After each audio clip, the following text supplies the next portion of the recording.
Beauty for Ashes, sponsored by Crystal Alexandria, Realtor. You may reach Crystal for all your real estate needs at 301 233 3099.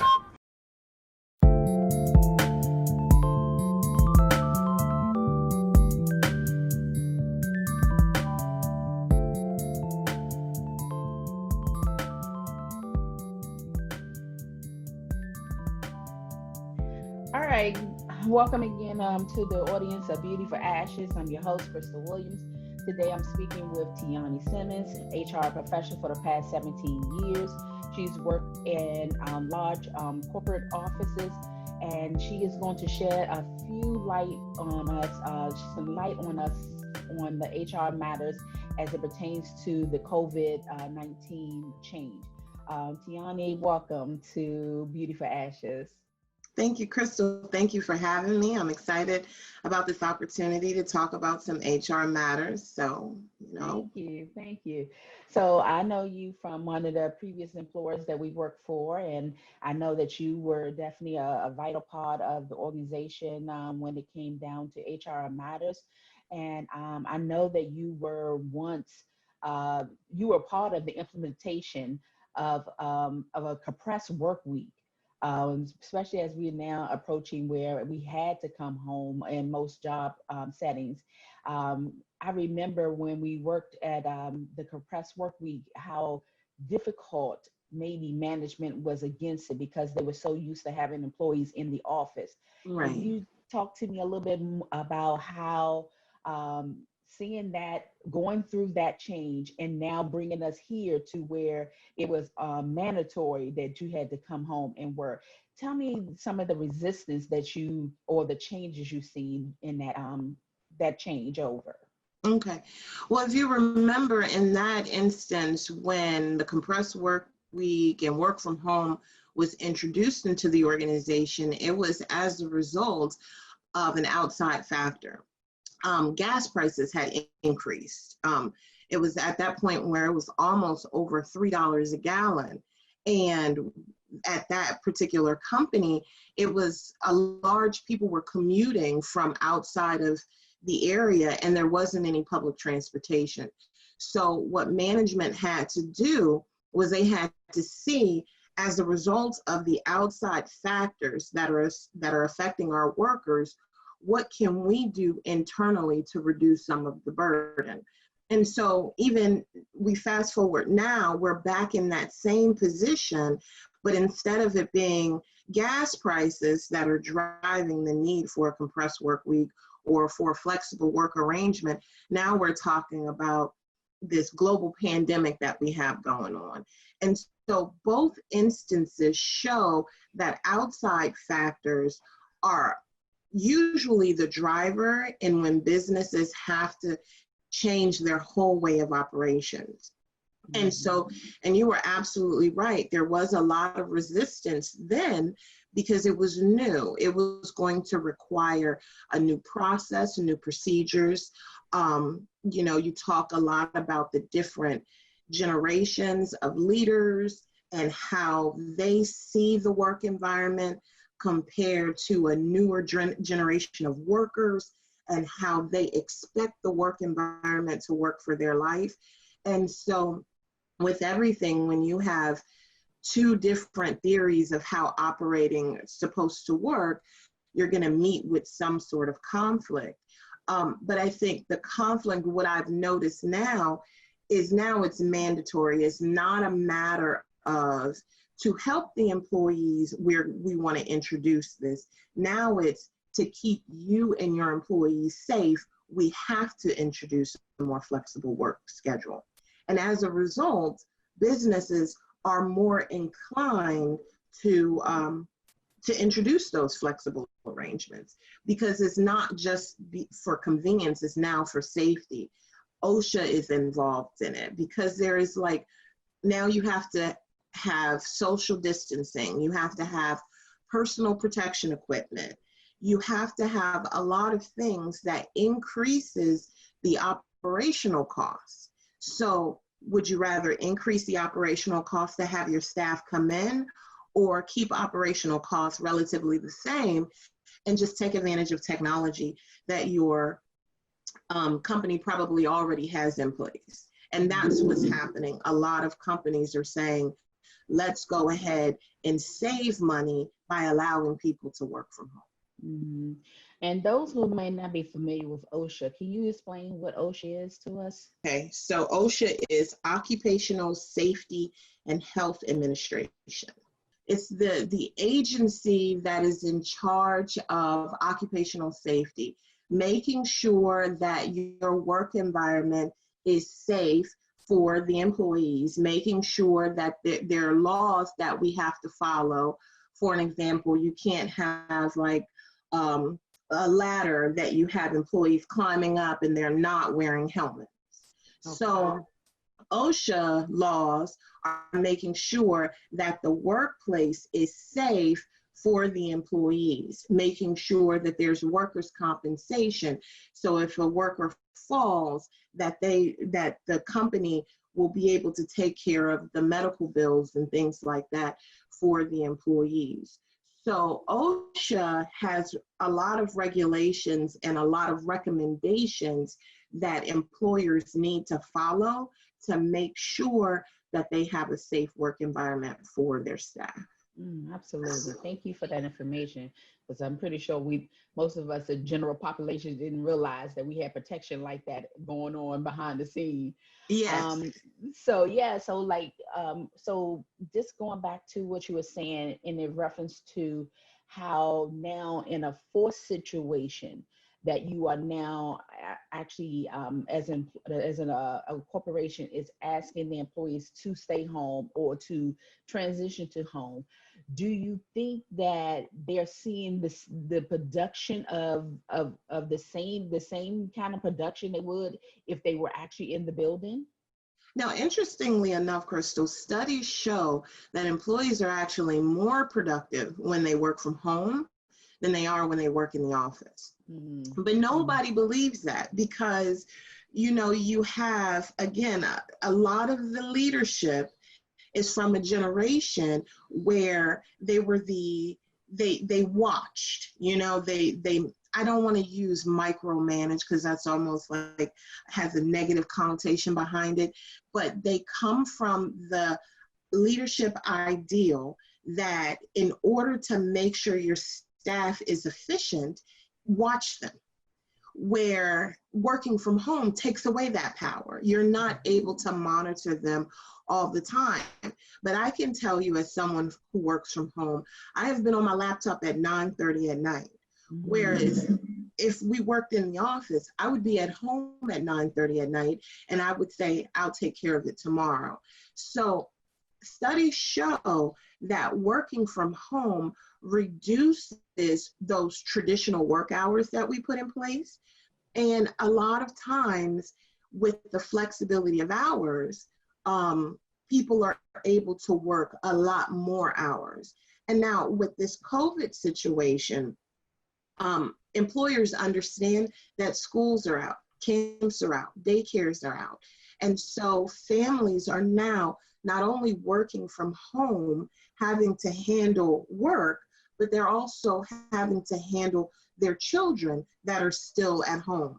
And so a lot of employers, and I can't speak for all employers, but a lot of employers are understanding that struggle. So I do know one young lady, she works for a government agency, and because her children are home, her boss provided her with the flexibility of working from 6 a.m. to 9 a.m.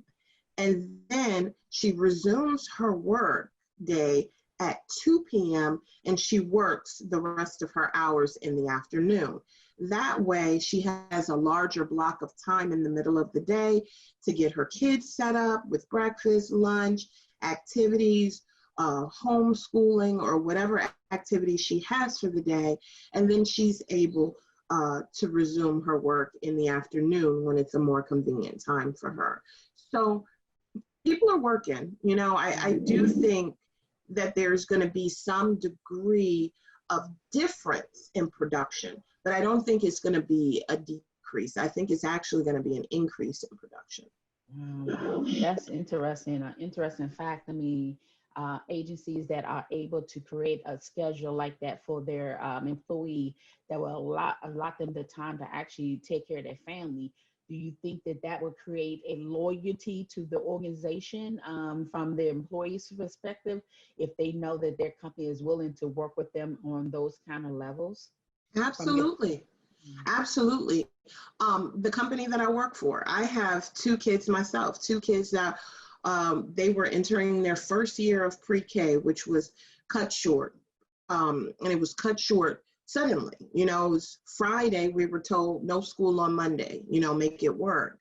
And it was definitely a source of panic for my family because it's like, okay, well, what do? We have bills to pay just like many other people, you know, but we also have kids to take care of. I can't drive them to work and leave them in the car while I, you know, work. And it's not safe to bring them into the office either, you know, because you don't want to expose them to a virus. You don't want to expose other people to them and they could be exposed to the virus. So what do? And thankfully, working for an organization that is going to look at and recognize your individual need and work with you. Now, work with you, which means that you have to work with them. So I have, for an example, in my capacity, I'm handling benefit administration, I'm handling payroll, and we'll talk about how benefits are changing as a result of this COVID as well. There's like a lot of changes the IRS has made to benefits. So it's almost like open enrollment in the middle of the year, all of a sudden, you know, so I have a responsibility to my organization and to the employees as well. But my children are here and they're learning how to write their names and they're learning their ABCs, and I have a responsibility to them as well. And it would be more stressful for me if an organization said, it doesn't matter the responsibility you have at home. We need you to solely focus on the responsibility of work. I wouldn't have been able to do it. So definitely this company, being that it has provided me with that flexibility, I appreciate them. So I'm going to work harder for them. So yes, if the girls are busy all day and I don't get to a report till 11 o'clock at night, because of the flexibility they've granted me, I have no problem working on that report at 11 o'clock at night. And that's what I believe leadership needs to understand. We need flexibility because we're not just workers, we're people as well.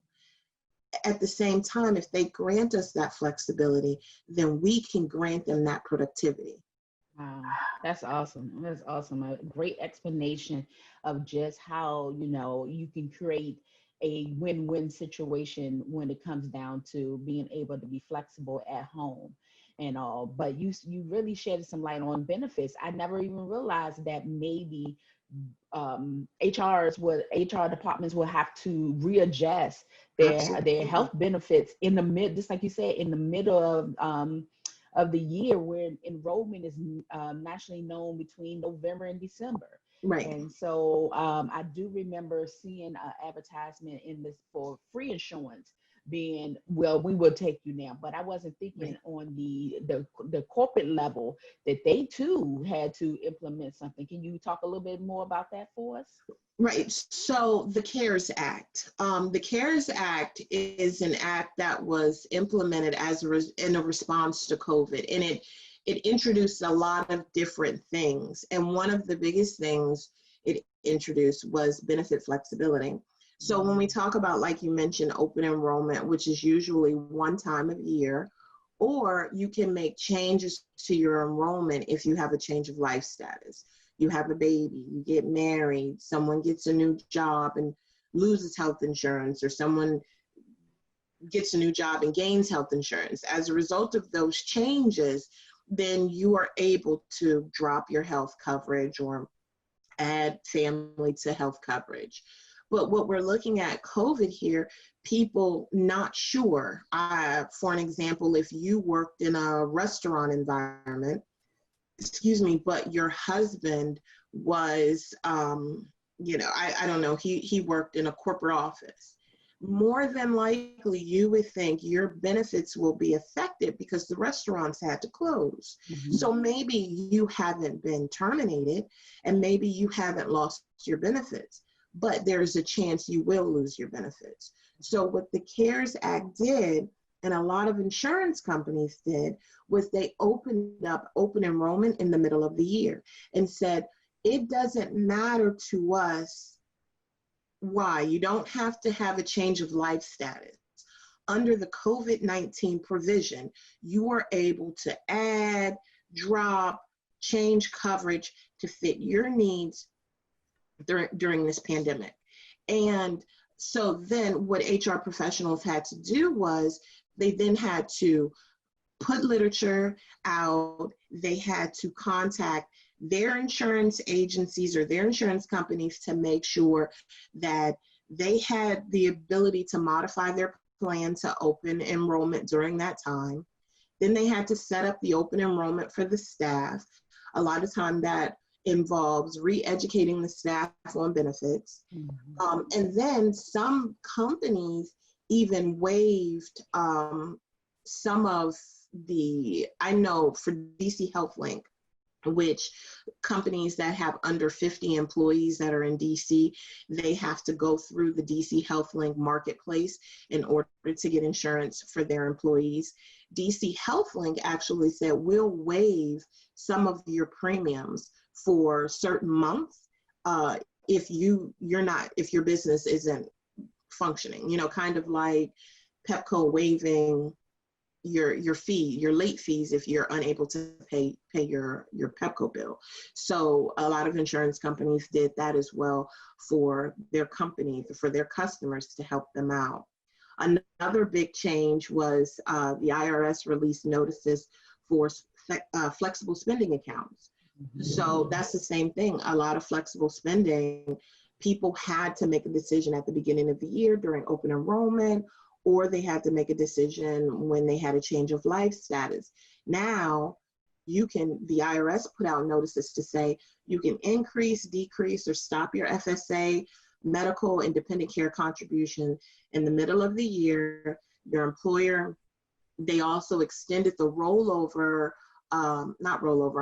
extended the grace period for 2019 FSA eligible expenses to December of 2020. So there's so many things that they've done. I mean, even as far as taking out 401k loans, they've even changed it so that they are waiving payments on 401k loans. They are waiving when you pay your taxes. You can spread your taxes out over 3 years as opposed to just paying the taxes on 401k withdrawals right then and there. So there are tons of changes dealing with medical, dental, 401k, FSA that HR professionals had to know, had to implement, and have to explain to the staff. And it was a lot all at one time. Wow, man, that's great. I mean, wow. I feel like I'm empowered now. I feel like I had a choice to make. You know Yes, what I'm saying? And absolutely. so I'm pretty sure other people probably felt the same. And man, make me wish I had my other job. Man, it might have made me stay a little bit longer, you know. Wow, man, that is awesome, man. Great information, Tiani. I'm glad we got a chance to speak about those things. I don't even want to talk about the other stuff that we was going to talk about. I think you have given us the right perspective of just how the HR department had to readjust, as they say, the word is pivot, how they had to pivot and put things into place to protect not only the employer, but the employee. And Yes, now they are, you're able to, those companies that were able to continue um, employment retention was able to now reassess and actually help each other out in during this time. Wow, that is some good information. right. Wow. So I'm pretty sure with that being more of your focus, how about, was there any changes that you all had to make when it came down to maybe hiring? Did y'all freeze hiring, or did you couldn't fill spots because of the fact that, let's just deal with this? Was that an issue for HR? So our last new hire started the first day of mandatory work from home. So Wow. that was it. She was already recruited. She was already on her way, but her onboarding had to be done all via Zoom conferences. Everything was done electronically, which was good. I am a huge, huge supporter of technology, and especially HR technology. Any company, in my opinion, that's still handling HR paperwork manually, they need to bring me in so that I can move them over to the new computer generation here. Yeah. And bringing that new employee in and being able to do so seamlessly because we had the technology in place, I'm actually very proud of. So I've actually talked to that new employee who I've never met in person, because everything has been done over Zoom or over the telephone. If you ask her about her onboarding experience, she will tell you that her onboarding experience was easier than if we had done it in person, because everything was laid out in an orderly fashion for her to complete utilizing the technology that we had. Now, of course, it's very hard to recruit now because it requires you to bring people in and meet them. So we do have to kind of change the way we're recruiting. A lot of interviews, and I remember when I worked for the previous employer, it was kind of very polar when it came to Skype interviews. I noticed that some managers, they were all for interviewing candidates that lived in other states that were willing to relocate because they know they could utilize Skype technology. We weren't talking about Zoom much at that time. We were talking about Skype. And then there were employees there were managers that say, no, I need to see them in person. I need to shake their hand, because shaking their hand tells you a lot about the person, whether they shake their hand firmly or, the old school mentality, I would say. And we're going to have to get rid of that. We're going to have to reinvent ways to know whether that person is strong, because it's now going to be taboo to shake your hand. I'm not shaking your hand, So, now you're going to have to figure out some other way, and many of those ways are going to be, how do they present themselves over a Zoom conference? And, just like time changes and dates change, in order to remain efficient, you have to change your operations. And this is just a forced change. COVID is forcing organizations to employ technology that they were going to have to bring on board anyway. Wow. Now, the management teams are able to see why technology is important. Wow. Wow. That's good. That's good. Some great information, Tioni. Thank you so much for sharing your expertise in this field. And I am pretty sure that one day you're going to actually start your own HR payroll implementation system. Because I mean, it's your passion. I can see it, and I know that you got not a master, but a bachelor's degree in HR technology as well. Yes. So I'm pretty sure that that's just natural for you to go and gravitate towards that area. So I really thank you once again for the sharing, and I hope that you do great things in your future when it comes down to HR, because you really, really helped. I know if you helped me, and I used to work with you, and I thought I already knew a lot, but no, you really, really shared a lot of information with my audience today, and we thank you for it. No problem. Thank you for having me. I appreciate the conversation.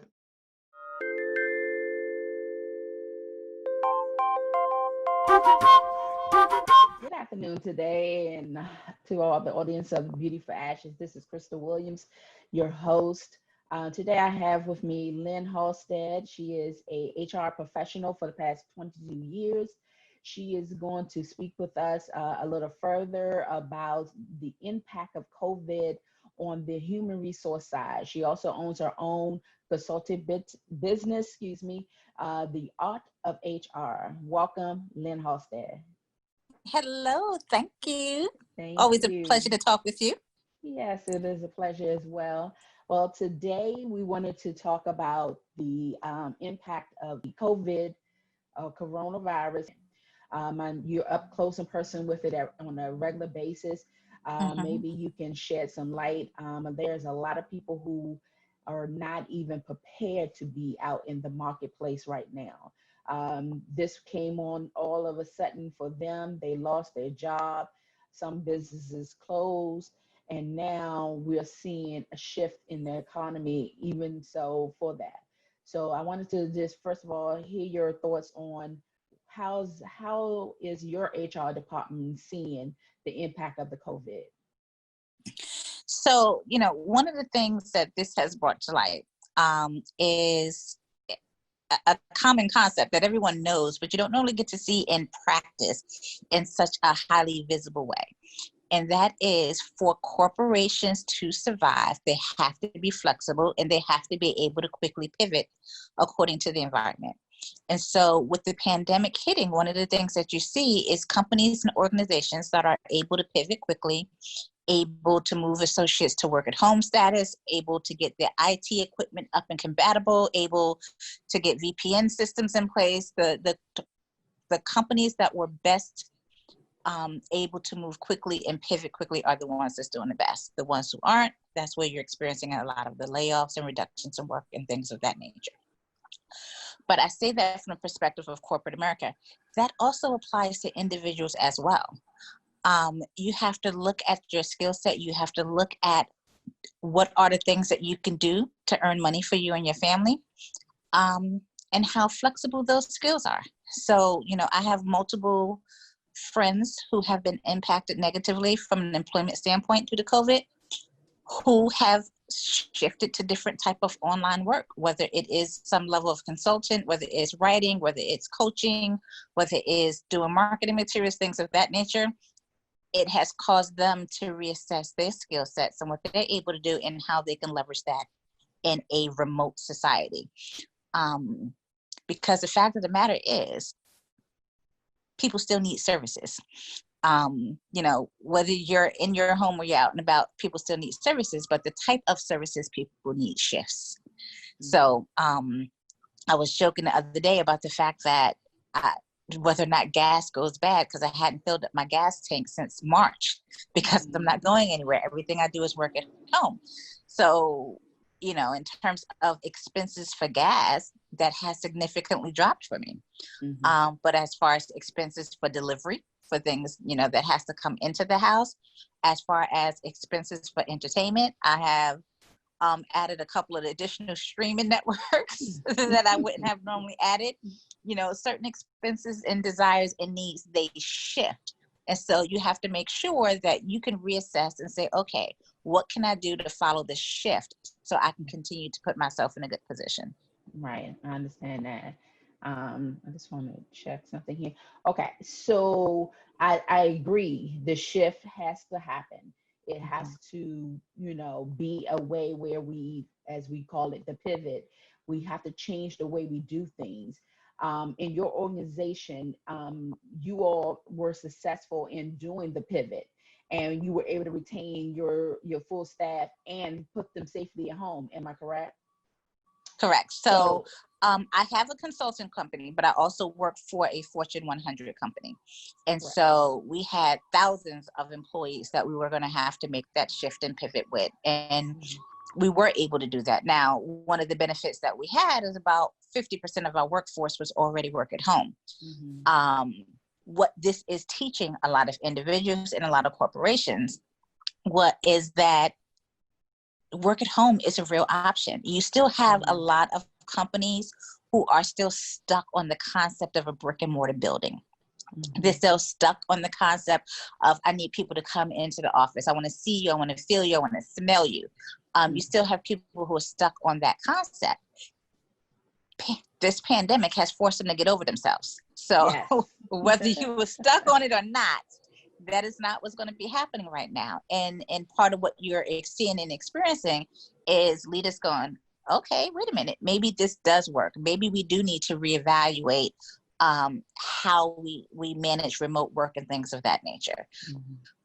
You know, I've worked with leaders in certain positions that are coming back saying, you know what, these positions are actually more productive from home. There's not as many interruptions. There's not as many breaks. There's no water cooler conversations. They're really coming in, getting their work done, and they're done for the day.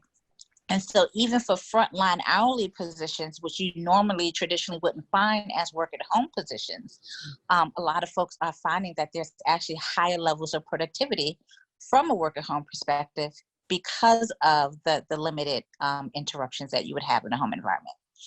Now, with that being said, I also want to emphasize it's also, for some folks, it's actually harder. I pray every day for people with young children, because it's one thing to go to work at home when it's just you staying at home to work. But when work at home is accompanied with homeschooling and having to pay breakfast, lunch, and dinner for little ones and, you know, things of that nature, it does make it more complicated, it does make it more challenging. So I don't want to marginalize or mitigate folks who are dealing with that added pressure as well as they have transitioned to work at home. But work at home in its pure sense, in a lot of cases, is showing corporations that associates can actually be more productive in that type of environment. You're right. You're right. I definitely have seen that among the many friends that I know. You know, some of them say this is the worst thing could have happened is now I'm home all day and the kids are home all day. And then others have enjoyed the time that they've been able to split their household, you know, working and keeping the kids. So you're absolutely correct in that matter.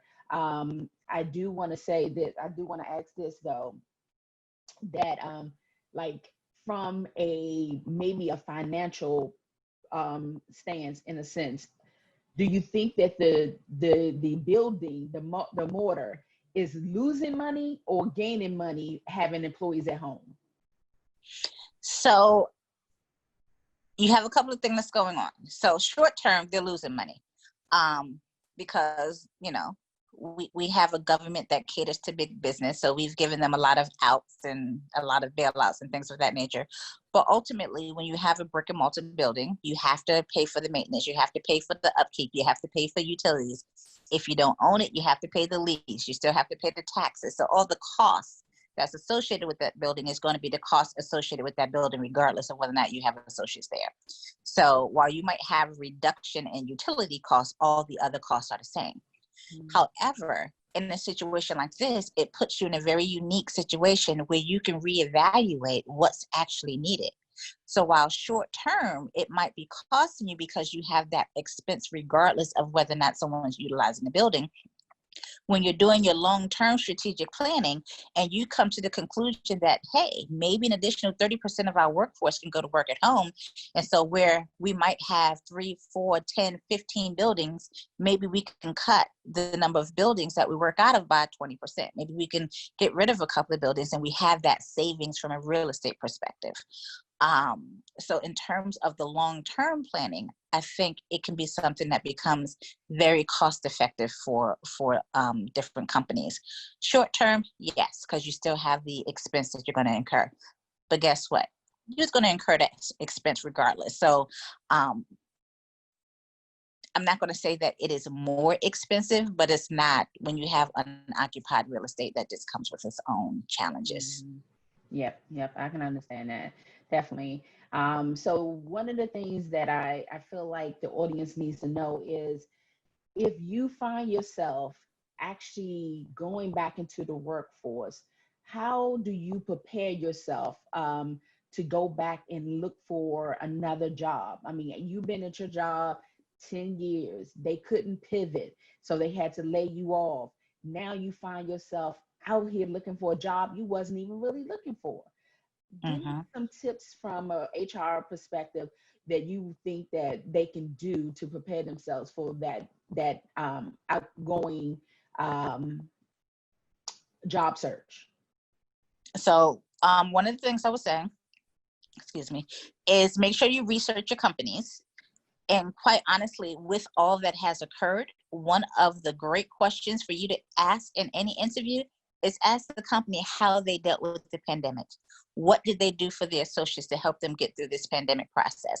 So make sure that you're asking the right questions to ensure that you're going to a company whose culture, so the way they treat their associates, is aligned to what you're looking for and what you need. Now, from a personal perspective, of course, you have to dust off that resume. For folks who've been at a job for 10, 15, 20 years, that's probably the most difficult part, because you haven't had to do it for a while. So in terms of the resume, what I tell people, one, don't be intimidated by it. You can go online and just Google resume templates and you will find thousands of resume templates. Go through the templates and find one that speaks to you. I like this format. I like the way this looks. I like this visual, and then just steal the template. So don't think you have to start from scratch creating something. Find a template that speaks to you and then go to that template. The other thing that I would say is when you're applying to positions, and this is actually extremely difficult because it does get more time consuming, but it's really worth it. And that is to make sure you edit your resume for each position to pull the language directly from the job posting. Yes. And the reason that becomes critical is that a lot of companies use artificial intelligence to do the preliminary scan of applicants. And so when you have these computer systems doing that, they're looking for keywords. And so you want to make sure your resume captures as many of those keywords as possible to make sure that you get past that original hurdle. Mm-hmm. And the other thing that I would say is don't make it over convoluted. So when you go out there and look at templates, you'll see some real pretty flashy stuff with colors and borders and all this great stuff. You don't want to overdo it with the resume for the exact same reason that you want to make sure you include the language in a keyword search. The format will throw the computers off. So you want to make sure that it's easily readable. So you want it to be visually attractive, but easily readable. And you want to make sure that it contains all the keywords. Wow. And particularly in jobs where you've been in that job for 10, 15 years and you're sitting back and you go, well, I don't even know how to explain what I've done. I don't know what type of words to use. The internet is a wonderful tool. Look up job postings for your job. Like if you were a software engineer, look up job postings for software engineer. Look at how they explain the duties. Instill some of that language to help you build your vocabulary in the language that you want to put on your resume. So go to all those external sources to help you figure out how to best, most persuasively put the words into your resume to make it appealing. Mm-hmm. And then the other thing that I would say, and this is probably one of the most critical things, is in your resume, don't focus as much on the tasks that you performed as much as the results that you achieved. That's a good one. So, yeah, everyone is doing tasks, everyone is, I worked a cash register, or I completed a monthly report, or whatever those tasks are.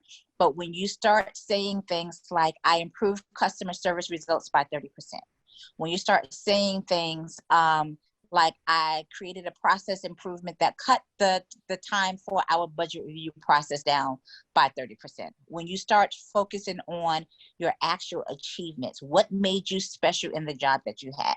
Like, what are the things that when you're having your performance evaluation done, these are the things that should get you a greater merit increase.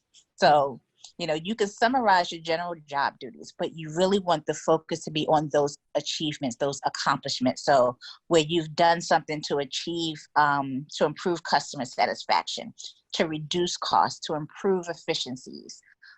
When you identified a problem and you took it upon yourself to find the way to fix it and address it. So those type of examples where you show initiative, where you show drive, and where you show results, you want to make sure that is the type of thing that is highlighted in your resume and not just the tasks that you performed. Okay, that's great advice. Definitely. Most people don't even realize that most resumes are being scanned now. They're basically looking for that information that you're speaking of, and it's not always a human being reviewing it. So that's some Mhm. great advice. I know that also there are quite a few headhunters, as they will call them. You know, Mhm. the LinkedIn. I think Witchcom is still out there, Career Builder and all. Mhm. How do you feel that those tools can help an individual get where they want to be? So I will tell you, for a lot of employers, they will go out and look at your LinkedIn profile. So take the time to make sure that your profile is updated. Make sure your profile is personable. Make sure you have a professional headshot within your profile. Um, you know, Sometimes people forget that LinkedIn is for professional connections. Yeah. And you'll have people posing with their poodles and dogs and things of that nature, which, depending on what your career is, that might be perfectly acceptable. But make sure that your photo is aligned with your career choice. Um, and so that is definitely a good tool to utilize in the Indeeds and things of that nature. But it really depends on what your career field is. So, if you have affinity groups within your field, you want to make sure that you look at those affinity groups. You want to make sure you do your research on companies that specialize within your field so that you can have a focused search when you go out there. And when you're applying to positions, unfortunately, a lot of times it is a numbers game. So you want to make sure that you're applying to multiple positions, that you're getting out there, apply to as many as you can, make sure you're catering that resume to the position, and reach out to your contacts. So reach out to your LinkedIn contacts. If you have headhunters on LinkedIn, if you have people from former jobs on LinkedIn, if you have these professional contacts, reach out to them, touch base, and let them know that I'm in the market. If you're aware of any opportunities, keep those contacts fresh, because those can come back to benefit you at a later date. So you always want to keep those contacts fresh. The other thing that I would add, kind of going back to the fact that this is a remote world, is that a lot of job interviews right now occur via Zoom and other Zoom-like platforms. So make sure you have a reliable way in which to have those type of interviews. Wow. Don't try to take a Zoom interview from your phone in your car. The visual and the look of that is not good. The outside noise that's interrupting that call is not good. Make sure that you have a space that's well lit. Make sure you have a reliable system that allows you to have these type of conversations without constant breaks and disruptions, and IT issues, things of that nature. Just assume that at some point you'll be having a virtual interview, and you want to make sure that you have yourself properly set up to be able to do that. Wow, great advice, Miss Halstead. I thank you so much for all the input you've been able to share with our audience today. And if they were ever in need of your services, the art of HR, how could they get in contact with you? For the art of HR, the best way to get in contact with me is actually to email me. So right now I would give you my web address, but I'm actually in the process of redoing my website. Okay. So the best way is to email me directly, which is easy enough. So the art of HR is based on my name, which is Artipe. That is my maiden name. So it's just lyn.artipe@gmail.com, and that comes straight to me. And so any requests you have for the art of HR can come to lyn.artope@gmail.com. Well, thank you so much for blessing our audience today. And we look forward to hearing many great things from you, okay? Thank you. All right.